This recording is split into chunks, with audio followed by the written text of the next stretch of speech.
Tudi danes jih je na Voglu smučalo več kot 200. Tako fajn je, ker pa lahko povem, da sem bila Maja, da sem smučala. Sonček je krasen, skoraj prazno smučišče, tako da uživamo res. Vogel je letos dosegel zgodovinski rekord. Samo v marcu je smučalo 35 tisoč ljudi, med prvomajskimi prazniki so imeli dnevno do 500 obiskovalcev na dan, zadovoljni pa so tudi s celotno sezono. Presegli smo lanski obisk, sedaj že nekje 105 tisoč smučajo oziroma obiskovalcev. V primerjavi z lansko sezono to pomeni kar skoraj 15% več.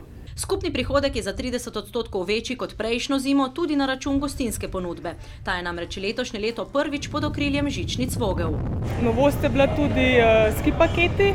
Lačni Voglar je za 41,50 €, sta smučala 2 in jedla 2. No, po zadnji letošnji smuki tukaj na Voglu, smučišče je danes obratovalo še do 14. ure, no bo pa zdaj res prileglo še malce poležati tukaj na sončku.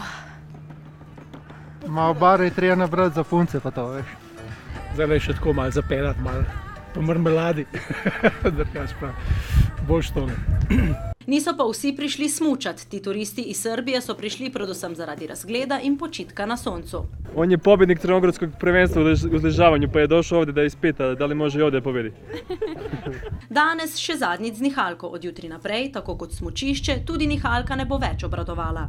Z jutrišnjim dnem pa začnemo z rednimi vzdrževalnimi deli do 23. maja, tako da jaz računam od 23. maja, da bi že lahko prepeljali prve potnike na Vogel.